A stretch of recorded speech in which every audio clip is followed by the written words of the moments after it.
They called Arthur, the Duke of Elverton, the Iron Duke, not for military prowess, but for the absolute, suffocating chill he cast over drawing rooms. Needing a mother for his feral, orphaned wards, he didn't seek a love match. He wanted a ghost.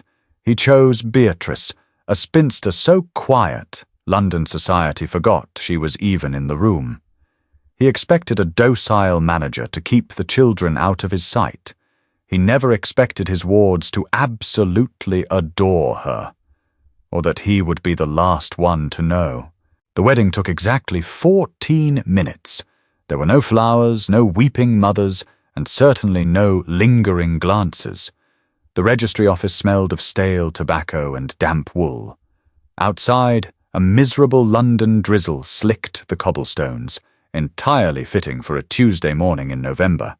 Arthur Hastings, the Duke of Elverton, signed his name with the brutal efficiency of a man endorsing a trade manifest. He did not smile. He had not smiled since the carriage accident that took his younger brother and sister-in-law 6 months prior, leaving him with a title he had learned to manage, and 2 grieving children he categorically could not. Beside him stood Beatrice Cole. Now Beatrice Hastings. She wore a dark slate travelling gown that had been turned at the seams at least twice. She was 28, the impoverished daughter of a deceased vicar, and practically invisible. That was precisely why Arthur had chosen her. When his solicitor presented a list of eligible, desperate gentlewomen, Arthur had asked only 3 questions. Does she play the pianoforte? Is she prone to hysterics? Does she talk just to fill the silence? Beatrice's references confirmed she possessed a distinct lack of musical talent, the disposition of a brick wall, and a profound economy of words. Arthur proposed to her in a draughty parlour 3 days later. He had offered her security, a generous allowance, and independence within his vast Yorkshire estate. In return, she was to manage his niece and nephew, ensuring they were educated, fed, and, most importantly, kept out of his way. "I have no illusions about love, Miss Cole," he had told her, standing rigidly by her fireplace. "I require a warden. You require a roof. I will not bother you, and I expect the same courtesy." She had simply nodded. "A sensible arrangement, Your Grace." Now, sitting opposite him in the swaying carriage bound for Elverton Hall, Beatrice proved her worth. They had been travelling for 6 hours, and she had not spoken a single word. She did not ask about the scenery. She did not complain about the cold. She sat with her hands folded in her lap, watching the barren trees whip past the glass. Arthur watched her over the top of his ledger. She was entirely unremarkable. Ash-blonde hair pulled back so tightly it looked painful. Pale eyes that gave away nothing. A sharp, unremarkable profile. He felt a profound wave of relief. He had purchased peace. They arrived at Elverton Hall just as the sun dipped behind the moors, casting the massive limestone manor in deep, bruised shadows. The house staff was lined up in the grand foyer, their faces tight with nervous anticipation. Arthur stepped out of the carriage, offering Beatrice a perfunctory hand down. The moment her boots hit the gravel, he turned to the housekeeper. "Mrs. Higgins, the Duchess's chambers are prepared?" "Yes, Your Grace. In the East Wing." "Excellent." Arthur didn't even look at his new wife. He was already unbuttoning his greatcoat, his mind turning to the estate accounts he needed to review. "Show her to them. I will be in my study. I am not to be disturbed unless the house is actively burning." He walked away. The heavy oak doors of his study shut behind him with a resonant thud that echoed up into the vaulted ceiling. Beatrice stood alone in the centre of the cavernous foyer. Mrs. Higgins, a stout woman with kind but tired eyes, stepped forward, offering a sympathetic, wincing smile. It was the look one gave a lamb walking into an abattoir. "Welcome to Elverton, Your Grace," the housekeeper murmured. "Shall I send up some tea? The journey must have been taxing." Thank you, Mrs. Higgins. Tea would be lovely. Beatrice pulled off her worn leather gloves, finger by finger. She looked up at the sweeping, grand staircase. Before I retire, however, show me to the nursery. Mrs. Higgins paled. Oh. Now, Your Grace, the children are... well, they are having a difficult evening. I imagine they are having a difficult life. Beatrice replied mildly. The nursery, please. The entire third floor smelled of beeswax, sour milk, and unadulterated rage. Before Beatrice even reached the landing, she heard the crash. It was the unmistakable sound of heavy porcelain meeting a hard surface, followed by a string of curses that no 11-year-old boy had any business knowing. A young maid came sprinting out of the nursery doors, her cap askew, openly weeping. She nearly collided with Beatrice, muttered a breathless apology, and fled down the back stairs. That was Sarah, Mrs. Higgins whispered, hovering safely on the staircase. The third nursemaid this month. I'm afraid Master Thomas is spirited, and little Lady Harriet... She trailed off. Please, Your Grace, wait until morning. The Duke himself doesn't go up here. The Duke isn't their mother. I am, at least on paper. Beatrice didn't raise her voice. She simply stepped forward and pushed open the heavy nursery doors. The room was a battlefield. A shattered washbasin lay in jagged white shards across the Turkish rug. Books had been ripped from their shelves, pages scattered like dead leaves. In the center of the room stood Thomas.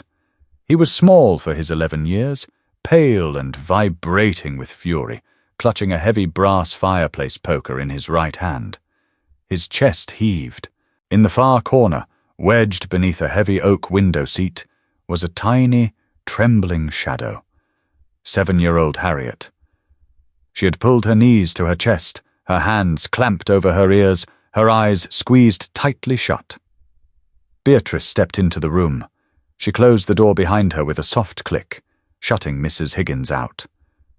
Thomas whipped his head around. His eyes, the exact icy grey of his Uncle Arthur's, locked onto her. He hefted the poker. Get out! The boy snarled, his voice cracking. We don't want you here. I told the other one to leave, and I'm telling you, get out! Beatrice did not gasp. She did not order him to drop the weapon. She didn't even look at the poker. Instead, she slowly unpinned her hat, setting it neatly on an upright chair. Then she walked directly to the center of the room. Thomas tensed, lifting the brass rod higher, preparing to swing if she reached for him. Beatrice ignored him.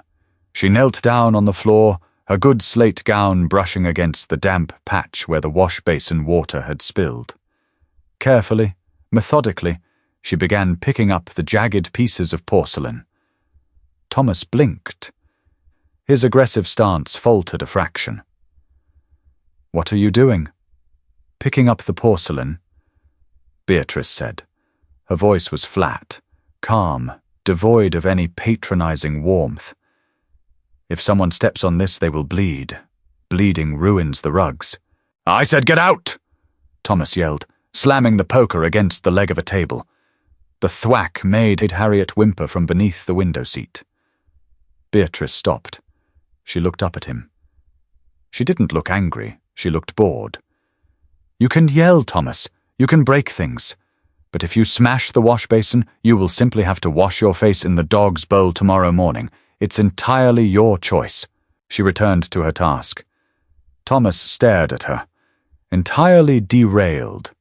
Adults were supposed to scream back. They were supposed to threaten him with his uncle, or cry, or try to hug him and tell him everything would be all right. This woman was doing none of those things. She was doing the chores. Beatrice collected the shards in the hem of her skirt. She stood up, dumped them into a waste bin, and dusted off her hands. Then she walked over to the overturned bookshelves. She didn't start picking up the books. Instead, she sat down cross-legged right in the middle of the mess. She reached into her deep pocket and pulled out a simple loop of white string. Holding her hands up, she began twisting the string around her fingers, forming the intricate patterns of cat's cradle. She did it silently, staring only at her hands. 5 minutes passed. The only sound in the room was the ticking of the grandfather clock in the corner and Thomas's heavy breathing. Slowly, the poker lowered. Thomas watched her, suspicious, his knuckles white. Under the window seat, Harriet cracked one eye open. Beatrice shifted the string, turning a complex web into a simple ladder. She didn't look up. She didn't offer the string to them. She merely existed in their space, demanding nothing, projecting no expectations. For children whose entire world had been violently upended, whose grief had been met with panic and discipline by a rotating cast of strangers, the absolute absence of pressure was paralyzing. 10 minutes passed. Thomas finally dropped the poker. It hit the floor with a dull clatter. He didn't apologize. He crossed his arms and glared at the floor, but the fight had drained out of his shoulders. Beatrice let the string drop into her lap. I am Beatrice, she said to the room at large. I am going to live here now. I do not like loud noises and I despise wet socks. If you agree not to throw water basins at my head, I agree not to force you to eat boiled cabbage. Do we have a bargain? Thomas scowled, kicking at a fallen book. I hate cabbage. Then we are aligned, Beatrice said. She stood up, brushing off her skirt. I will have Mrs. Higgins send up a dustpan for the dirt. Good night, Thomas. Good night, Harriet. She turned and walked out of the room. She didn't look back to see if they were watching her. She knew they were. Arthur Hastings was a man who lived by the predictable rhythm of ledgers, crop yields, and tenant reports. He understood cause and effect. If a frost came late, the winter wheat suffered. If a carriage axle snapped at speed, people died. If you put a quiet, unremarkable spinster in a house with 2 feral, traumatized children, you got chaos. He had spent the first week of his marriage braced for the inevitable. He sat in his study, the heavy oak door firmly shut, waiting for the knock. He expected daily reports of broken windows. He expected Beatrice to appear in his doorway, wringing her hands, weeping, begging to be released from the arrangement. He had a speech prepared. He had extra funds allocated to hire a stricter governess to assist her. But the knock never came. By the 5th day, Arthur realized something deeply unsettling. The house was quiet. Not the tense, vibrating quiet of children hiding from punishment, but a steady, functional silence. He hadn't heard a shout from the 3rd floor. He hadn't seen a maid running down the hall in tears. Sitting behind his mahogany desk, Arthur tapped his pen against his inkwell. A frown creased his forehead. This was wrong. This was entirely unnatural. He rang for his valet Bates. Bates, Arthur said, not looking up from his papers when the man entered. What is the situation in the East Wing? Bates cleared his throat. The situation, Your Grace. The children. The new Duchess. Has she locked them in the cellar? Have they set fire to her quarters? Speak plainly. Oh, no, Your Grace. Nothing of the sort. They are quite settled. Arthur stopped tapping his pen. He looked up, his grey eyes narrowing. Settled. Yes, Your Grace. Her Grace took them to the kitchens yesterday to bake bread. Master Thomas got flour on the cook, but there was no shouting. And Lady Harriet. Bates paused, smiling faintly. Lady Harriet was carrying a barn cat around all morning. Arthur stared at him. Harriet hadn't left the nursery floor in 3 months.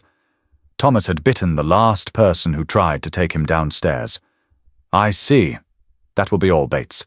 When the valet left, Arthur pushed his chair back. He couldn't concentrate on the estate yields.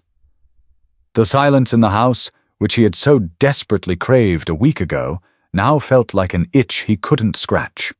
He felt a sudden, irrational need to verify this impossibility with his own eyes. He left his study and walked the long, draughty corridors of Elverton Hall. He checked the nursery first. Empty. The broken wash basin had been replaced, the books were stacked neatly, and the room smelled faintly of lavender instead of sour milk. He walked down to the ground floor, checking the morning room, the conservatory, and finally, the library. Arthur stopped in the open doorway of the library. It was a massive room, lined floor to ceiling with ancient, leather-bound volumes. It was also a room he had strictly forbidden the children from entering, having found Thomas trying to rip pages out of a first-edition history of Rome shortly after his arrival. He opened his mouth to bark a reprimand, but the sound died in his throat. The afternoon sun was streaming through the tall, mullioned windows, cutting through the dust motes. In the center of the light sat Beatrice. She was in an armchair, her feet propped up on a velvet footstool, reading a thick novel. She wasn't reading aloud. She was completely absorbed in her own world. Sprawled on his stomach on the rug beside her was Thomas. He wasn't breaking anything. He had a piece of rough pine and a small pocket knife, and he was clumsily whittling it down into what looked like a misshapen boat. Shavings covered the priceless Persian rug. Tucked into the same armchair as Beatrice, squeezed between the woman's hip and the armrest, was Harriet.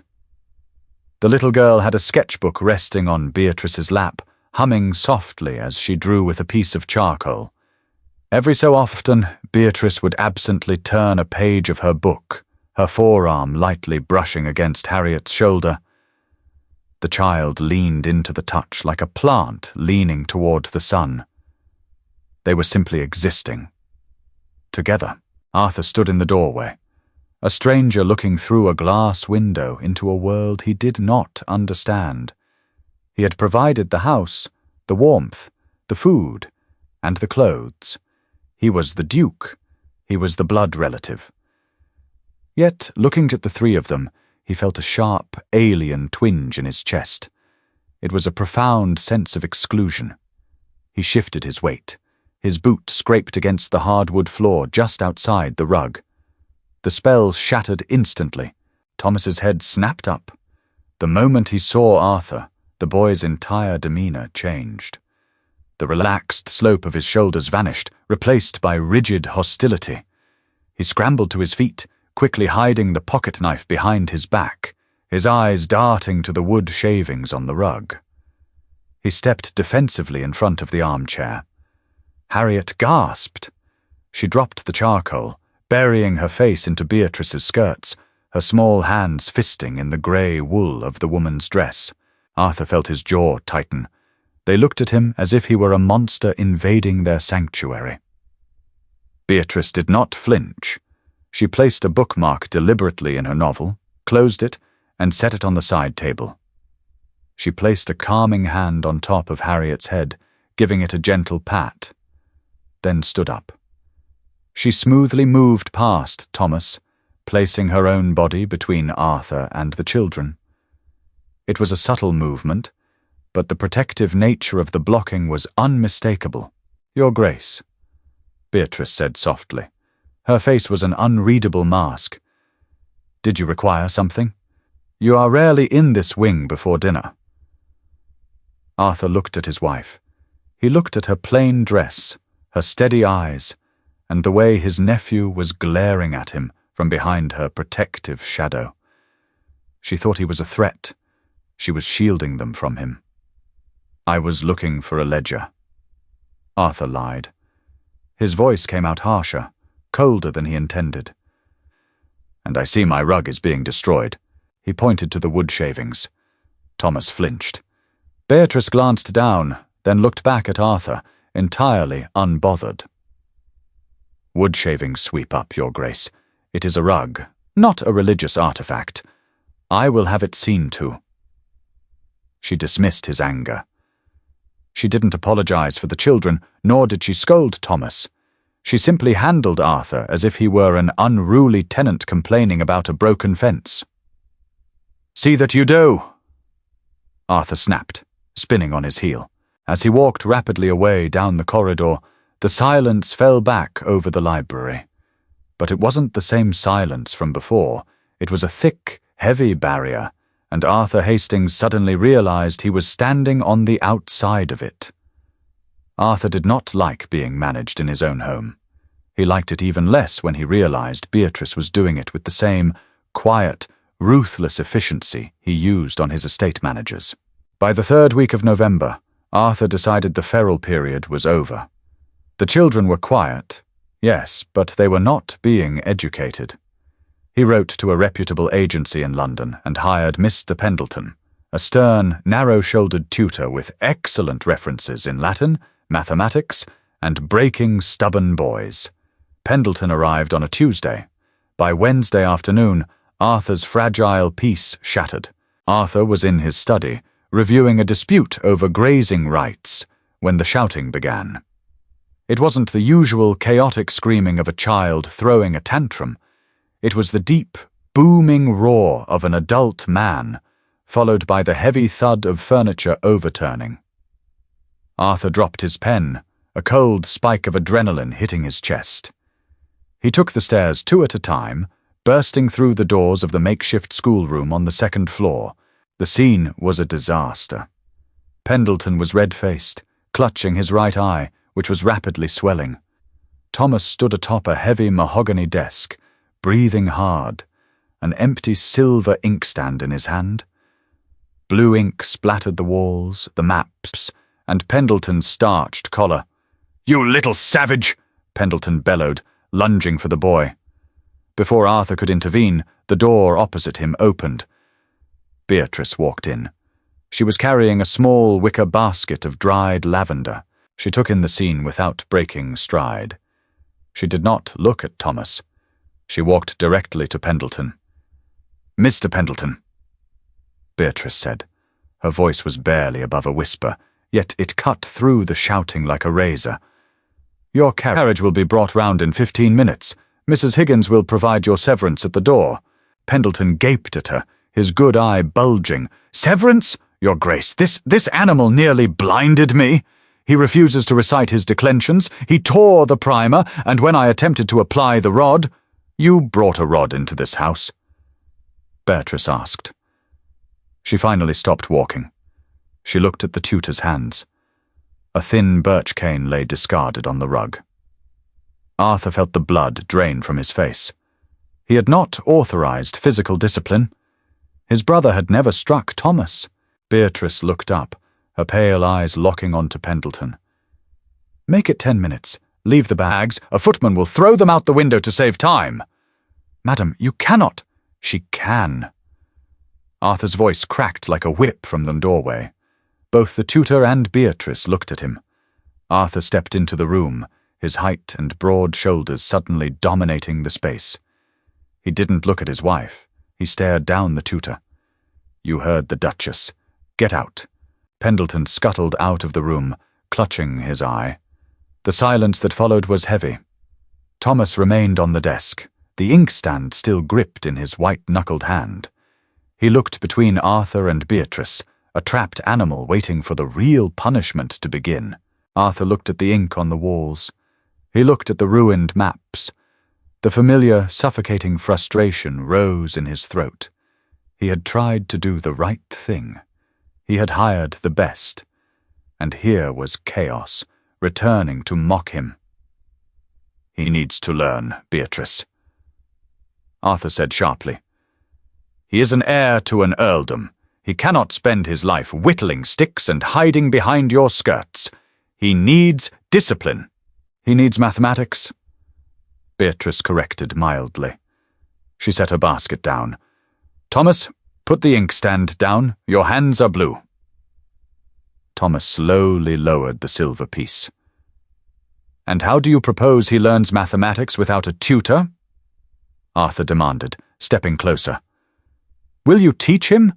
Did your father, the vicar, instruct you in advanced trigonometry?" It was a cruel jab. He knew her education was limited, but Beatrice did not flush, nor did she look away.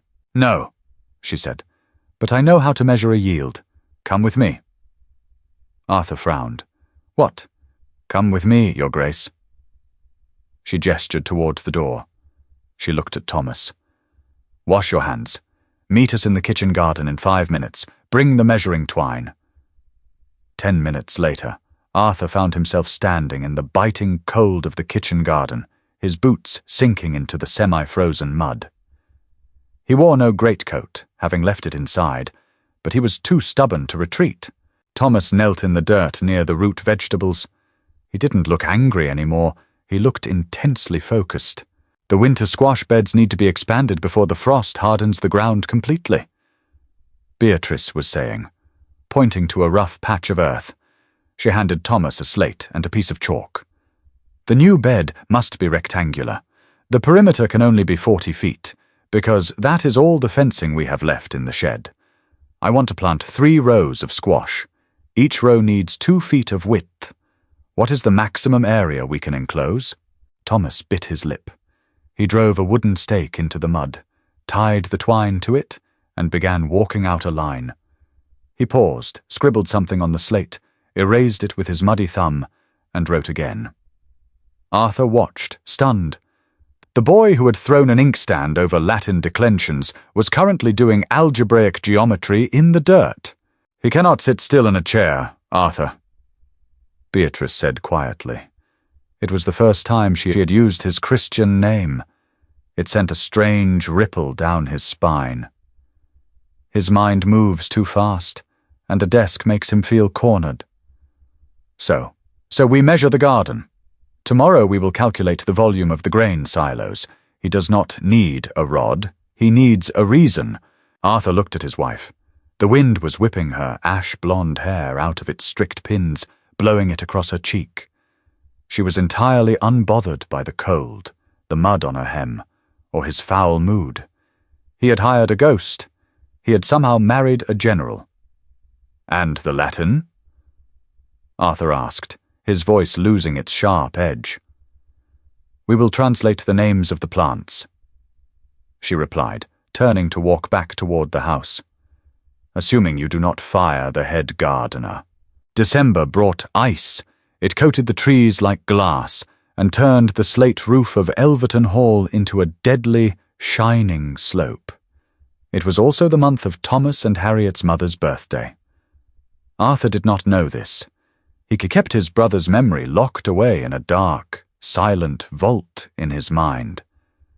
To speak of the dead was to invite the grief in, and Arthur had too many estates to run to allow himself to fall apart. Beatrice knew.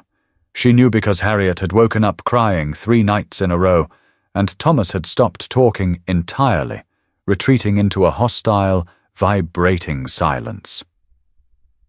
The crisis happened on a Thursday afternoon. The sky was a bruised purple, threatening snow. Arthur was in the library, negotiating a coal contract with a merchant from Newcastle, when the door burst open. It wasn't a maid this time. It was Beatrice. She didn't knock.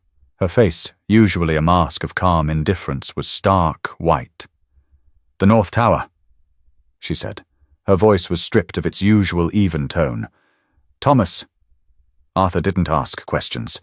He abandoned the merchant mid-sentence, sprinting past Beatrice into the corridor.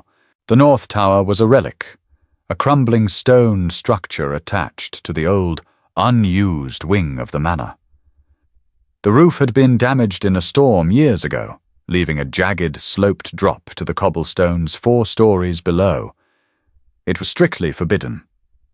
Arthur took the servants' stairs, his heart hammering a violent rhythm against his ribs. "Not again," his mind chanted. "Not another one." He burst through the heavy door leading to the tower's attic. The wind howled through the missing slates, freezing the sweat on his neck. "Thomas!" Arthur roared over the wind. He stepped out onto the narrow parapet. The ice made his boots slip. He grabbed the stone wall, his knuckles turning white. There, 10 feet away, sitting on the very edge of the sloped, icy slate, was his nephew. The boy was huddled into a tight ball, his arms wrapped around his knees, staring blankly out at the grey moors. One slip, one gust of wind. "Thomas!" Arthur said, his voice cracking. He tried to step forward, but the ice gave way beneath his heel. He caught himself, breathing hard. "Thomas, look at me." The boy didn't move. He looked entirely numb. Panic, hot and blinding, surged through Arthur. He had seen a carriage crushed like kindling. He had identified the bodies. The terror he had suppressed for 6 months erupted. "Get away from the edge!" Arthur yelled. It wasn't a request, it was a military command, fueled by raw terror. "Move right now, do you hear me? You foolish, stupid boy, get back here!" Thomas finally looked back.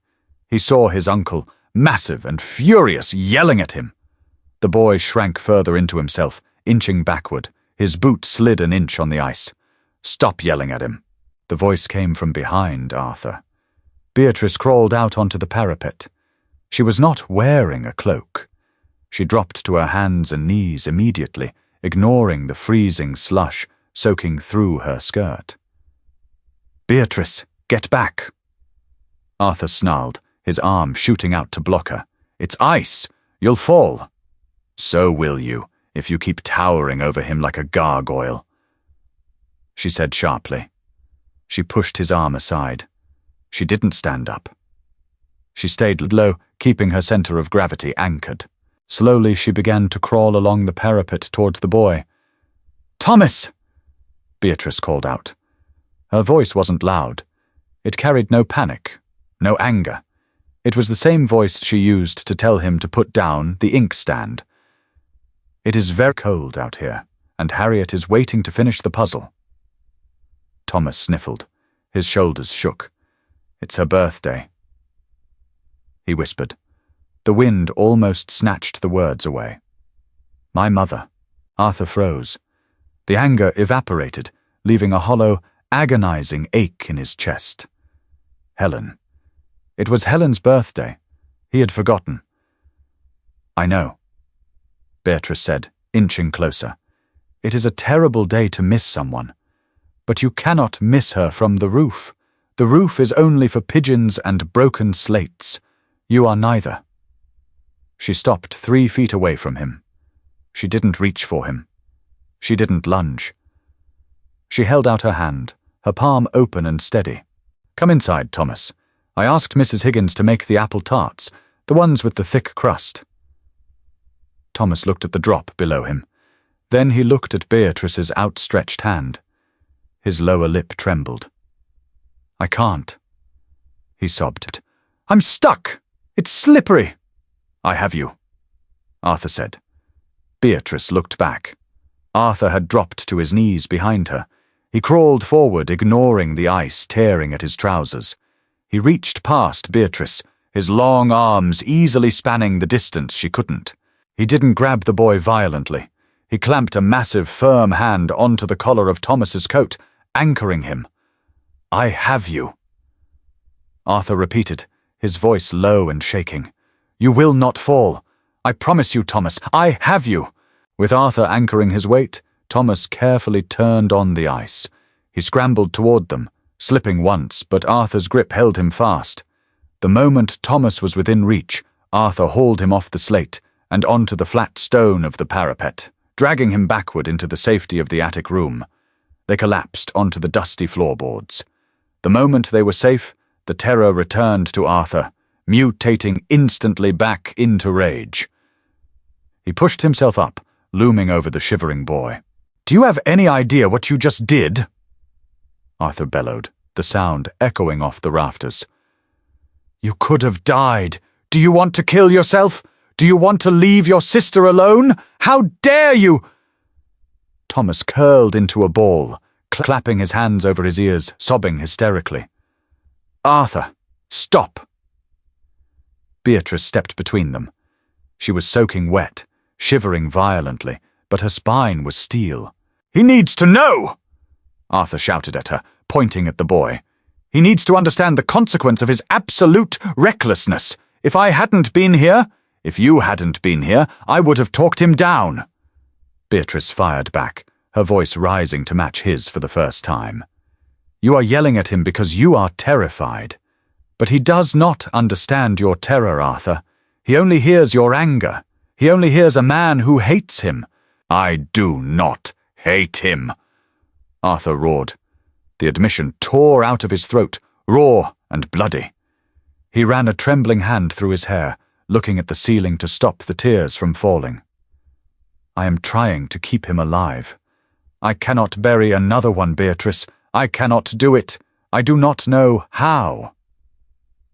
The room fell dead silent. Thomas slowly lowered his hands from his ears. He looked up at his uncle. He had never seen the Iron Duke look anything less than invincible. Right now, Arthur looked broken.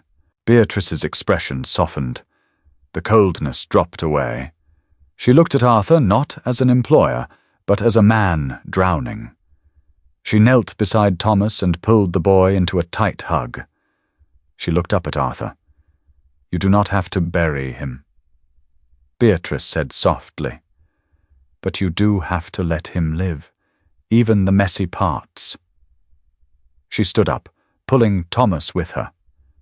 She didn't say another word, leading the shivering boy down the stairs. Arthur remained in the attic for a long time, sitting on the dusty floor, listening to the wind howl through the broken roof. The thaw between Arthur and his nephew did not happen overnight. It was not a grand cinematic reconciliation. It was a slow, agonizing process of measured retreats. Arthur stopped locking his study door. When Thomas ran past his window, Arthur forced himself not to shout warnings about muddy boots.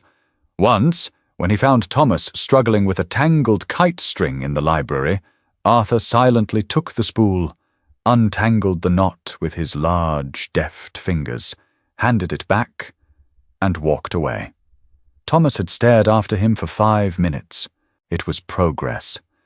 But Arthur still felt like an outsider in his own home. He watched Beatrice move through the halls, a quiet center of gravity that the children revolved around. She was not affectionate in the traditional sense. She did not coddle. She was simply immovably there. And for children who had lost everything, that reliability was a god. In late January, the outside world intruded. Lady Fiona Montgomery, the Countess of Ashbourne, arrived unannounced on a bleak Wednesday afternoon. She was a striking woman of 40, sharp-featured, dripping in wealth, and harboring a long-standing bitter grudge against Arthur. He had publicly rejected a marriage alliance with her younger sister 3 years prior. Arthur was out riding the estate boundaries when her carriage pulled up. Beatrice received her in the main drawing room. When Arthur returned, Bates intercepted him in the foyer, looking deeply uncomfortable. "The Countess of Ashbourne is in the drawing room, Your Grace, with the Duchess and the children." Arthur swore under his breath, handing his riding crop to Bates. Lady Fiona was a notorious gossip and a venomous snob.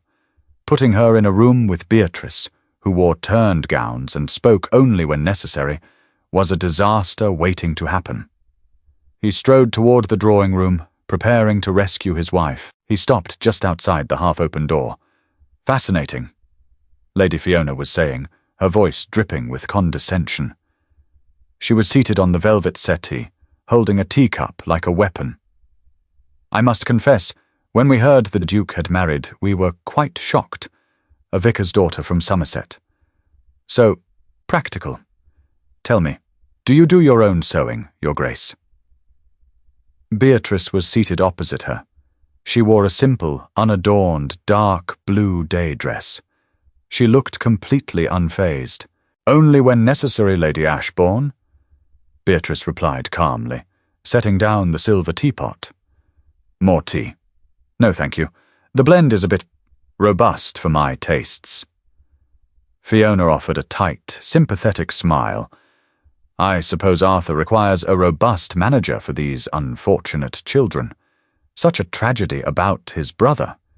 Though, frankly, one wonders if a woman of your quiet background is equipped to handle the temperament of our class." Arthur felt a spike of fury. He reached for the brass handle to throw the door open and eject the woman from his house. But before he could move, a small, clear voice cut through the room. "My aunt is exceedingly well equipped, Lady Ashbourne." Arthur blinked. He peered through the crack in the door. Thomas was standing by the fireplace. He was dressed immaculately in his afternoon suit, his hair brushed. He didn't look feral. He looked like an 11-year-old aristocrat. Lady Fiona turned, startled. "I beg your pardon, young man." "I said she is well equipped," Thomas repeated, taking a step forward. His grey eyes, a perfect mirror of Arthur's, were utterly cold. "She reads Latin fluently, manages the estate accounts when my uncle is away, and ensures the household runs without error. Can you say the same, or do you rely entirely on your steward for mathematics?" Fiona's jaw dropped. A flush of angry colour crept up her neck. "Well, I hardly think a child—" "He is not merely a child, madam," Harriet piped up. The 7-year-old was sitting perfectly straight on a footstool near Beatrice, her hands folded neatly in her lap. "He is the Viscount of Linfield, and you are being very rude in his house." Beatrice did not scold them. She did not shush them.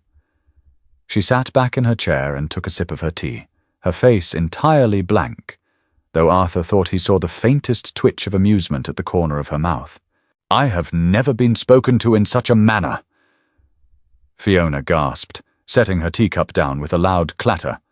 "To allow these orphans to insult a guest. It is exactly as I feared. They are entirely unmannered. They need a firm hand, not a glorified governess." Thomas stepped in front of Beatrice's chair, shielding her exactly the way Beatrice had shielded him in the library months ago. "You will not speak to the Duchess of Elverton in that tone," Thomas said. His voice didn't waver. "If you do not like the tea or the company, you may call for your carriage. I will ring for the footman myself." Fiona stood up, her silk skirts rustling furiously. "I will wait for the Duke. I am sure Arthur will be appalled by this behaviour." Arthur decided that was his cue. He pushed the door open entirely and strolled into the room. He took his time, ignoring Lady Fiona completely, and walked directly over to Beatrice. He stood behind her chair, placing one large, heavy hand gently on her shoulder. Beatrice did not flinch. She leaned back slightly, a millimetre of yielding that felt like a victory. Arthur looked at Thomas. The boy looked back, his chin raised, waiting for the reprimand. Waiting for Arthur to side with the aristocrat over them. Arthur gave his nephew a very small, very deliberate nod of approval. Thomas's shoulders relaxed instantly. Only then did Arthur turn his icy gaze on Lady Fiona. "I'm afraid I caught the end of that conversation, Fiona," Arthur said. His voice was smooth, deadly, and carrying the full weight of his title.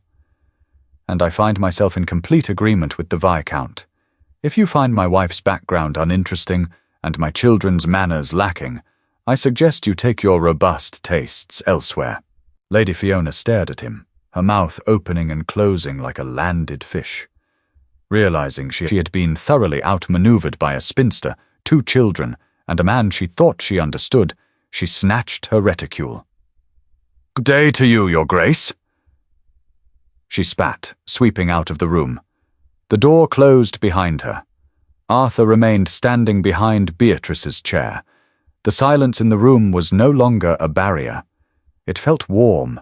It felt like a shared secret. Thomas looked at Arthur, a genuine hesitant smile breaking across his face. "Did you see her face?"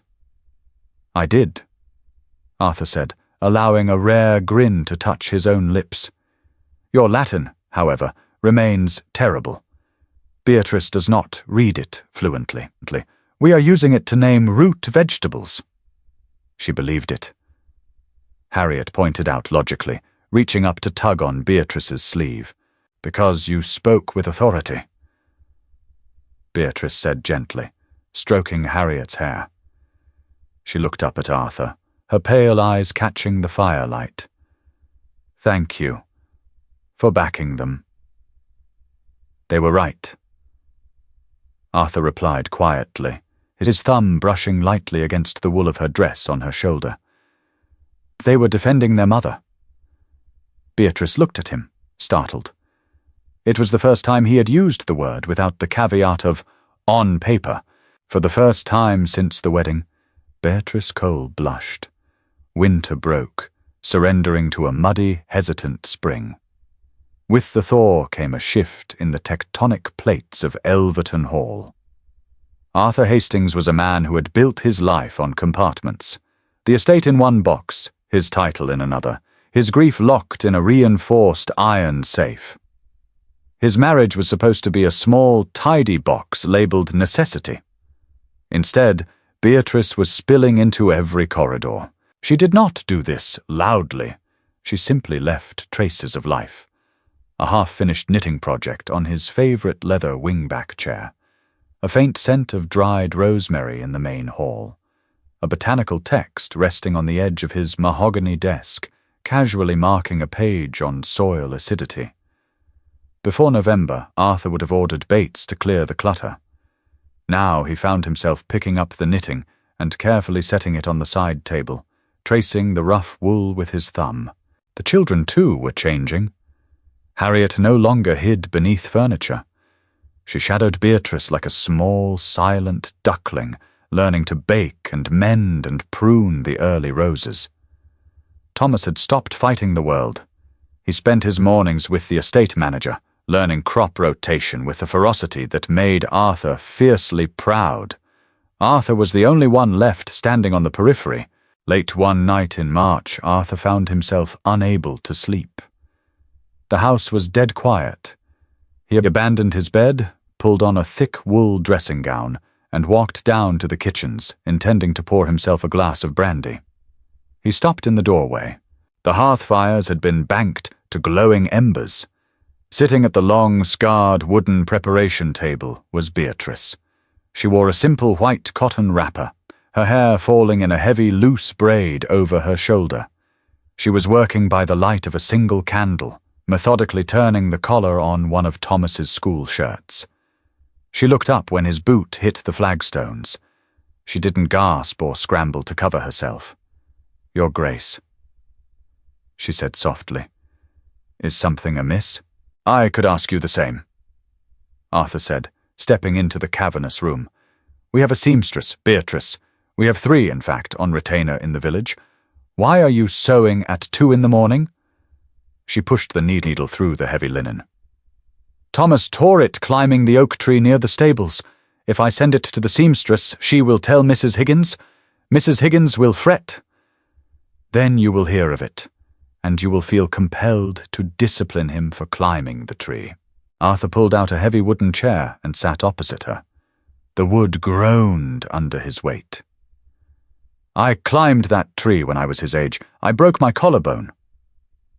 Beatrice looked up, a flicker of genuine surprise in her pale eyes. "Did you?" "I did. My father grounded me for a month. I spent it reading military histories." Arthur looked at the shirt in her hands. He looked at her worn, capable fingers. "You are protecting him from me." "Still, I am protecting the peace," Beatrice corrected. She snipped the thread with a small pair of iron scissors. "Peace is fragile. It must be maintained." Arthur watched the candlelight cast dancing shadows across her face. Without the severe pins pulling her hair back, she looked younger, softer. But the stoicism remained. "Why do you ask for nothing?" Arthur asked.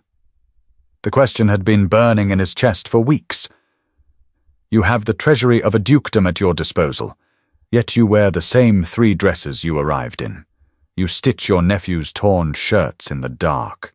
You take up no space, Beatrice." Beatrice went still. She lowered the shirt to the table. She looked at the dying embers in the hearth for a long time before she spoke. "When my father died," she said, her voice completely devoid of self-pity, "he left debts.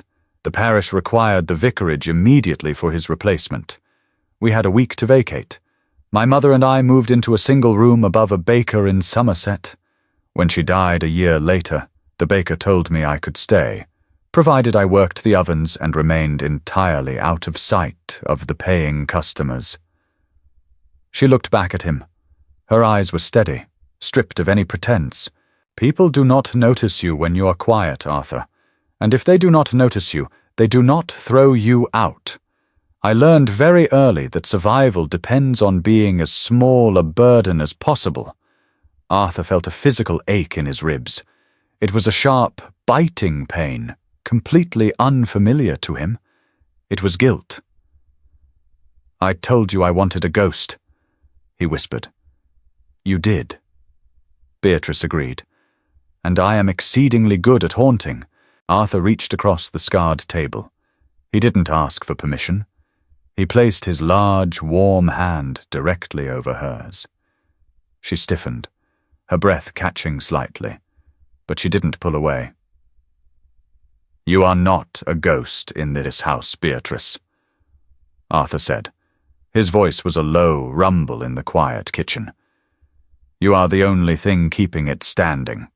I want you to stop turning collars. I want you to order new dresses. I want you to take up space. Take all of it." She looked down at his hand covering hers. The heat of his palm sank through her cold skin. "That was not the arrangement," she whispered. "Then the arrangement is flawed," Arthur replied. He squeezed her fingers gently, then released her. He stood up, turning toward the door. "Good night, Beatrice."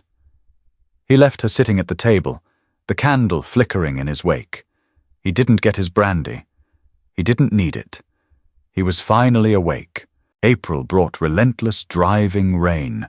It turned the moors into a treacherous bog and trapped everyone inside Elverton Hall. It was the 15th of April. Arthur did not come down for breakfast. He did not come down for luncheon. He remained locked away in his study, the heavy oak doors shut tight. The house staff moved on eggshells. Bates stood guard near the corridor, his face grim. When Thomas and Harriet returned from the nursery, Harriet carrying a drawing she had made, Bates gently turned them away. "Not today, little ones," Bates murmured. "His Grace is indisposed." Beatrice found the children sitting on the bottom step of the grand staircase, looking lost. Thomas was staring at the floor, a dark scowl returning to his features. "What is the matter?" Beatrice asked, wiping chalk dust from her hands. "Uncle Arthur locked us out," Thomas muttered. "He doesn't want us today." Beatrice frowned. She walked down the corridor and found Bates standing like a sentinel. "Bates, why is the Duke missing meals?" Bates sighed, looking older than his 50 years. "It is the 15th, Your Grace. It is the anniversary, the carriage accident. He always shuts himself away. Last year he did not emerge for 2 days. It is best to let him be. The darkness must run its course." Beatrice looked at the heavy oak doors. She understood survival. She understood retreating away from the world when the pain became too vast to navigate. But she also knew that locking the monsters in the dark only made them grow larger. She turned on her heel and walked back to the grand staircase. "Thomas!" Beatrice called out. "Go to the library and fetch the ledger on the spring wheat yields. Harriet, bring your drawing."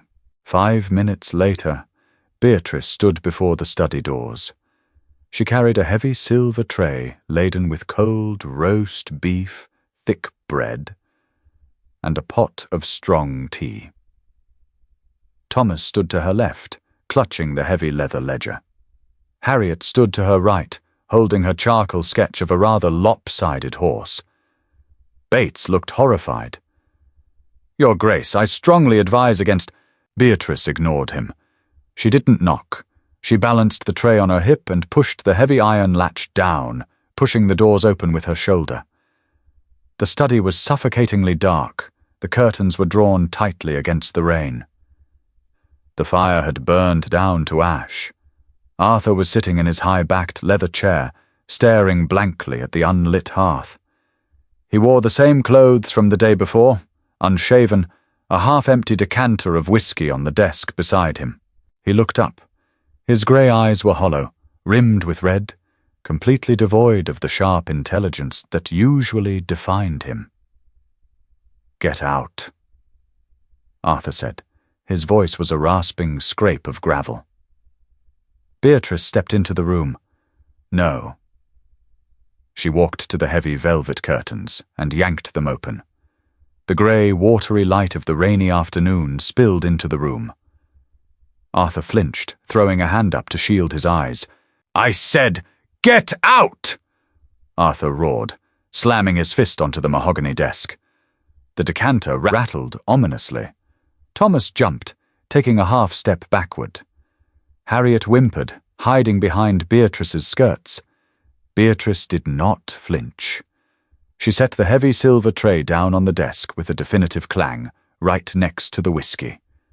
"You are frightening your nephew, Arthur, and you are terrifying your niece. Stop it!" "They shouldn't be in here!" Arthur shouted, pushing himself out of his chair. He towered over her, a massive, brooding shadow of a man completely consumed by his own agony. "This is not a day for ledgers. This is not a day for drawings. Leave me to my misery, Beatrice. It is the only thing I have left of them." "It is not," Beatrice said. Her voice remained steady, a lighthouse cutting through a violent storm. She didn't back away from his towering frame. "You have Thomas. You have Harriet. They are right here. They are alive." Arthur stared at her, his chest heaving. "I failed them. I was supposed to be there. We were supposed to travel together. If I had been in that carriage, if you had been in that carriage, these children would be entirely alone in the world." Beatrice interrupted, her tone brutally practical. "They would be at the mercy of distant cousins or a boarding school. You survived, Arthur. Stop apologizing for it." She turned to Thomas. "Thomas, put the ledger on the desk." The boy hesitated, looking at his uncle's furious, heartbroken face. Slowly he stepped forward and slid the heavy book onto the polished wood. "Harriet," Beatrice prompted softly. Harriet peeked around the skirt. She didn't walk to the desk. She walked directly to Arthur. The Duke froze as the tiny girl looked up at him. She held up the charcoal drawing. "It's a horse," Harriet whispered. "His name is Barnaby. He is sad because it is raining, but he has a blanket." Arthur looked at the lopsided horse. He looked at the tiny, smudge-covered hands holding the paper. His brother's eyes looked back at him from Harriet's face. The iron safe inside Arthur Hastings broke. It didn't shatter violently. It simply gave way, rusting off its hinges. Arthur dropped to his knees right there on the Persian rug. He was a massive man, an earl, a duke, a man who commanded hundreds. He fell to his knees in front of a 7-year-old girl and buried his face in his hands. A single, ragged sob tore out of his throat. Harriet didn't run. She dropped the drawing, stepped forward, and wrapped her small arms around his thick neck. Burying her face in his shoulder, Thomas dropped his defensive posture. He walked over and stood awkwardly beside his uncle, placing a hesitant hand on Arthur's shaking back. Beatrice stood by the desk. She didn't rush in to smother him. She stood guard over them, allowing the Duke of Elverton to finally, truly grieve. She waited until the worst of the storm had passed, until Arthur's breathing slowed and he wrapped his arms around his niece and nephew, holding them desperately tight against his chest. Only then did Beatrice move. She poured a cup of tea, handed it to Thomas to give to his uncle, and began laying out the cold roast beef. Life, relentless and demanding, continued. And for the first time in a year, Arthur Hastings was a part of it. 2 weeks later, the spring sun finally broke through the clouds, bathing the limestone of Elverton Hall in a warm, golden glow. Beatrice was in the conservatory, repotting a struggling fern. Her hands were covered in dark, rich earth. She enjoyed the quiet of the glass room, the smell of damp soil and blooming jasmine. The heavy glass door clicked open. Arthur walked in. He wore a crisp, dark blue coat, his cravat tied perfectly, his jaw clean-shaven. The hollow, haunted look that had shadowed him since their wedding day was gone. He looked terrifyingly handsome and completely out of place among the terracotta pots. "Your Grace," Beatrice said, wiping her wrists on her canvas apron. "If you are looking for Thomas, he is with the farrier." "I am not looking for Thomas," Arthur said. He walked down the narrow brick path, stopping just in front of her potting bench. He didn't carry a ledger. He carried a small, flat wooden box. He set it down next to the bag of potting soil. "I have been doing a great deal of thinking," Arthur said. His voice was calm, but there was a thrumming tension beneath it. "About our arrangement." Beatrice's hands went still in the dirt. Her heart gave a sudden painful lurch. The arrangement. She had known this day would come. The children were settled. Arthur was healing. The crisis was over. The Duke no longer needed a warden. He likely wanted an annulment, or to pension her off to a dower house so he could find a proper, titled wife. A woman who belonged in society. She forced her face into its familiar, blank mask. She would not cry. She would not make a fuss. She would be practical. "I understand, Arthur," Beatrice said evenly. "You are quite capable of managing them now. I can begin packing my trunks this afternoon.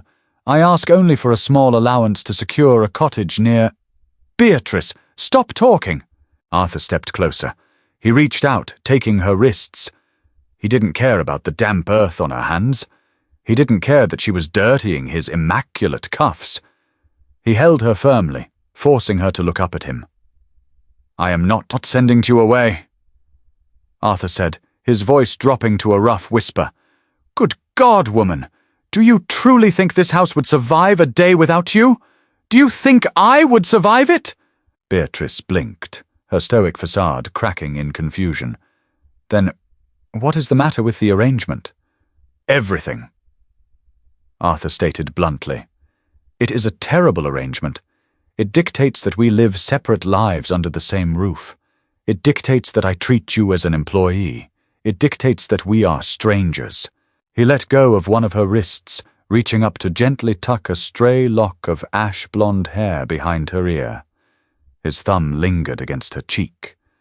It was the most intimate touch they had ever shared. "I proposed to you because I wanted a ghost," Arthur continued, his grey eyes locked onto hers, burning with an intensity she had never seen directed at her. "I wanted someone who would demand nothing of me.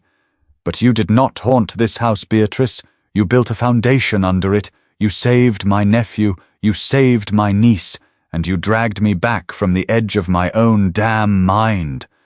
Beatrice's breath hitched. She couldn't speak. Her heart was hammering against her ribs like a trapped bird. Arthur reached for the wooden box on the table. He flicked the brass clasp open. Inside was a simple, heavy gold ring, etched with intricate vines. It wasn't a glittering, ostentatious diamond.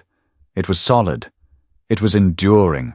"I gave you a contract," Arthur said quietly. "I am dissolving it. I do not want a warden for my wards. I want a mother for my children. And I want a wife. I want a partner who will argue with me over crop yields, who will pull me out of the dark when I forget how to leave the study, and who will finally, permanently, take up all the space she deserves."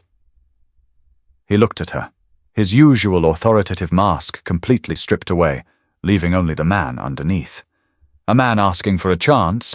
"I know I am a difficult man," Arthur said. "But I love you, Beatrice, utterly and completely. I am asking you to marry me, properly, this time." Beatrice looked at the gold ring.